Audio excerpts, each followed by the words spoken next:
বাংলাদেশ ফুটবলের নতুন অধ্যায়ের সূচনা। প্রথমবারের মতো দেশের জার্সি গায়ে মাঠে নামলেন হামজা চৌধুরী, করলেন অনুশীলন। বুধবার সকাল থেকে ব্যস্ত সময় পার করেন হামজা। দিন শেষে সব আনুষ্ঠানিকতা পেরিয়ে সন্ধ্যায় কিংস এরেনায় বাংলাদেশের জার্সি গায়ে করেন প্রথম অনুশীলন। হামজার অনুশীলন ঘিরে দর্শকদের আগ্রহ ছিল তুঙ্গে। এদিকে বাংলাদেশ ফুটবল প্রথমবারের মতো অনুশীলন দেখতে চালু হলো টিকিট সিস্টেম। প্রায় 1 ঘন্টা অনুশীলন চললেও দেখার সৌভাগ্য হলো মাত্র 15 মিনিট।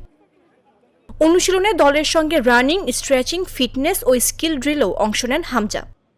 মামদুহা রাইসা, জাগো নিউজ।